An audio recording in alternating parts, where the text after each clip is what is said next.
Hey guys, welcome back. In this video, I'm going to talk about what I would eat in a day following a ketogenic diet. Now, I don't really want to go into the specifics of the ketogenic diet. Like, there's a lot of information out there that a lot of you guys can read. Maybe I'll post some links in the description about the ketogenic diet, how it works. I don't really want to go into the specifics of like the mechanisms that take place within the body when it's in a state of nutritional ketosis. In this video, I just kind of want to focus on, what I'm eating. So I've been doing the ketogenic diet for about 3 to 4 weeks, and so far it's gone really well. There was like that little 2, 3, 4 day period as soon as the keto flu, where you kind of have to acclimate yourself to the diet, become fat adapted. But after that, it's been pretty solid. So one of the reasons why I did the ketogenic diet was for a couple reasons. I think when most people think of the ketogenic diet, the first thing they think of is weight loss. And yes, that is a result of being in a state of ketosis. But that's not the reason why I did that. The reason why I did it was to improve cognition and boost and stabilize my energy levels. Because I don't know if you guys remember before, but in the last What I Eat in a Day video, I was consuming large smoothies, and the bulk of the calories in the smoothie came from fruit. And so as much fiber that's in there, that's still a large amount of sugar. And so I'd get, these big blood sugar crashes, 30, 45 minutes afterwards. And I would just kind of, feel like crap. And I don't know, I just got tired of that. So yeah, I just wanted to, self-experiment, I guess you could say. And now I'm gonna get into what I would eat. And so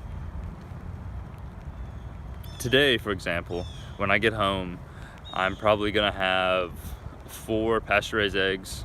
I try to go for pasture-raised eggs because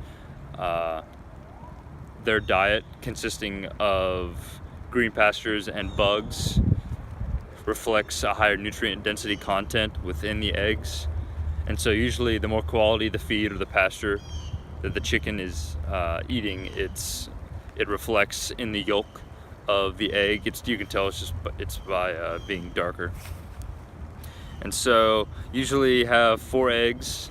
So then if I have a ripe avocado, I have one of those. And then I'll have maybe about 4 to 5 tablespoons. And you're thinking, wow, that's a lot. But yeah, but 4 to 5 tablespoons of almond butter or cashew butter.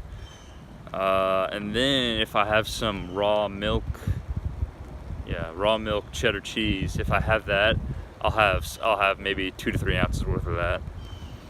And then I cook the eggs in ghee and coconut oil. So we're looking at a good amount of calories right there, and that's gonna satiate me for quite a while, and it's gonna keep my blood sugars nice and steady. Starting to rain here, so may head back to my car.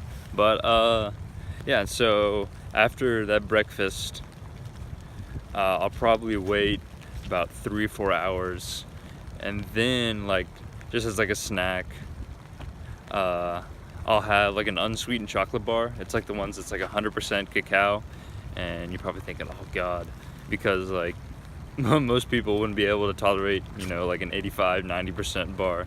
They'll think it's too bitter. But the thing is, your taste buds will change after you get used to the diet, and you're not consuming as much sugar. And so I remember tasting a 95% cacao bar just a few days ago, and that stuff tasted like a Hershey bar. I couldn't believe it. So anyways, and the good thing about the 100% cacao unsweetened chocolate is it's pure fat and fiber. And so the carbohydrates come from fiber, and it's all saturated fat, and so that's great. And it's very calorically dense too. I think one of those little chocolate bars is 400 calories, and so that's really great. And then maybe I'll have some coconut, a couple tablespoons of coconut oil or MCT oil with it. And then dinner usually comes around, and then dinner I try to strive for a nutrient-dense meal. All right, so for dinner, that's when I usually switch things up. Usually for vegetables, I'll have, several cups of cooked zucchini or onions, or I'll have a pretty big salad, 5-6 cups worth of that, or I'll have some sea kelp. And so the reason why I have so many vegetables is because it's important on a ketogenic diet to make sure you're getting the adequate amount of micronutrients. And so for the bulk of the calories for the meal, I will have some type of wild-caught seafood or some pasture-raised meat. And the seafood can vary from wild-caught salmon to wild grouper to trout to redfish. I'll have sardines from time to time, and maybe mackerel. And then for the pasture-raised meat, I usually opt for grass-fed beef. And then usually about once a week, I try and go for liver. And you're thinking, oh, ew, liver. I make sure it's grass-fed, bison or beef liver.